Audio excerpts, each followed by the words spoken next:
మనతో కాకమాని రాజశేఖర్ గారు కూడా జాయిన్ అయ్యారు. రాజశేఖర్ గారు నమస్కారం.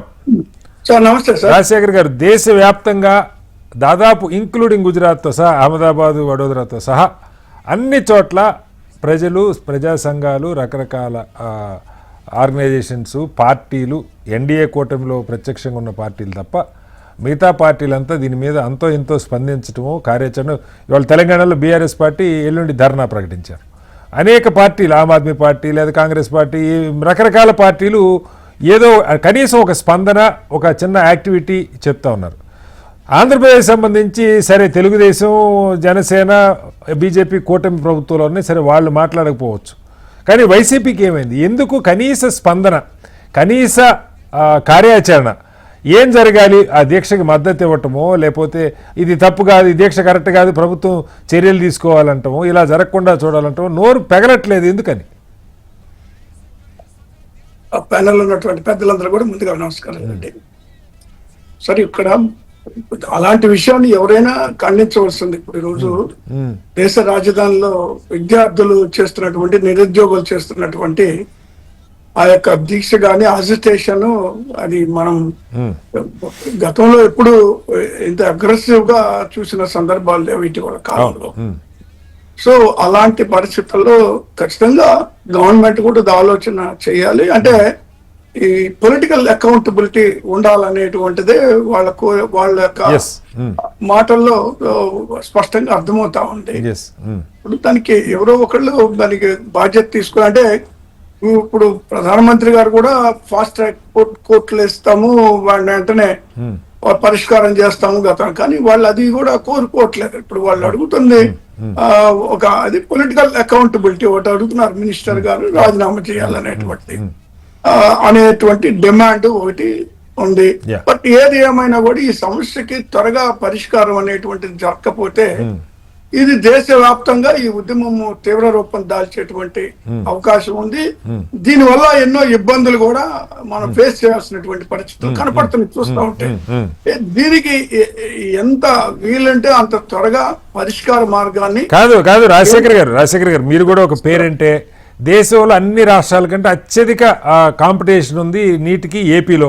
ఇప్పుడు తెలంగాణలో 450 మార్కులు వస్తే సీట్ వస్తే, ఆంధ్రప్రదేశ్లో 550 వస్తే కూడా సీట్ వచ్చుదో రాదో గ్యారంటీ లేదు. అంత తీవ్రమైన పోటీ, కాలేజీలు తక్కువ, చదివే విద్యార్థులు ఎక్కువ, దాదాపు 1,00,000 మంది పైగా రాస్తున్నారు. ఒక ప్రభుత్వాన్ని నడిపిన పార్టీగా, గుర్తింపు పొందిన రాజకీయ పార్టీగా మీకు బాధ్యత లేదా? కనీసం ఎందుకు ఇవాళ రాజశేఖర్ గారు నా డిబేట్లో మాట్లాడటం తప్ప జాతీయ మీ అగ్రనాయకత్వం ఎందుకు దీని గురించి మాట్లాడట్లేదు, స్పందించట్లేదు? లేదు, ఖచ్చితంగా మాట్లాడతారు, స్పందిస్తారు.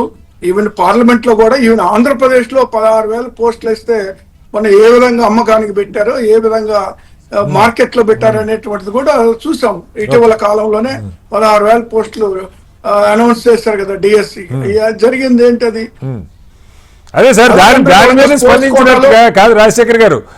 ఏపీలో పోస్టుల రిక్రూట్మెంట్ మీద స్పందించినంత తీవ్రంగా వైసీపీ జాతీయ స్థాయిలో పరీక్ష 22 లక్షల మంది, అందులో మెడిసిన్ సీట్ అంటే చిన్న విషయంగా, దాని మీద ఎందుకో కొంచెం జంకుతున్నారు అనుకోవచ్చా? ఏం లేదు సార్, ఇప్పుడు మాకేముంటుంది సార్, ఇప్పుడు మేమేమి ఇక్కడ అధికారంలో లేము రాష్ట్రంలో.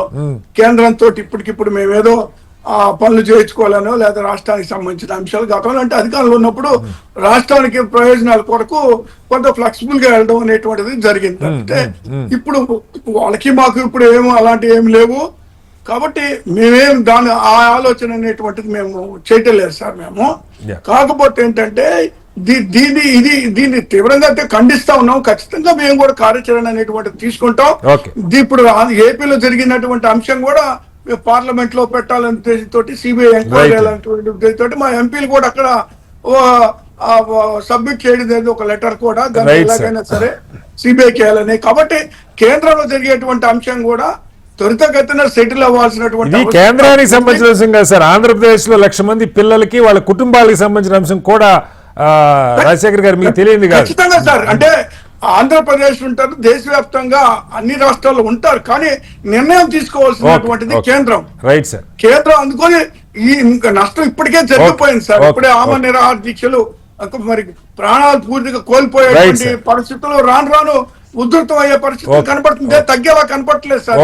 కాంగ్రెస్ జనతా పార్టీ అనేటువంటిది ఉధృతంగా ఉంది. అందరూ పార్టీలు కానీ అందరూ కూడా సపోర్ట్ కూడా పెరుగుతా ఉంది రైట్ రాజశేఖర్ ఇలాంటి గారు పరిస్థితుల్లో కేంద్రం as soon as possible Okay. Quick decision తీసుకుంటే Okay. అది క్విక్ డెసిషన్ ఏం సార్ పొలిటికల్ గా సంబంధించిన అకౌంటబిలిటీ మాత్రమే అవును, ఉంది అక్కడ yes, కనబడుతుంది yes. Okay, ఇప్పుడు okay. కేసులు అనేటువంటిది ఆటోమేటిక్ గా తీసేస్తారు లేదా విచారణలో జరుగుతాయి Okay, ఫాస్ట్ ట్రాక్ లో okay. పోతాయి అది ఒక అంశం Right. కానీ ఇలాంటి తరచుగా జరగడం అనేటువంటిది అటు కేంద్రంలో అయినా లేదంటే ఇటు రాష్ట్రంలో అయినా Okay. ఇలాంటి అంశాల మీద ఖచ్చితంగా వైఎస్ఆర్ కాంగ్రెస్ పార్టీ సీరియస్ గానే ఉంటుంది Okay, ఖచ్చితంగా మరి దీన్ని ఖండిస్తున్నాం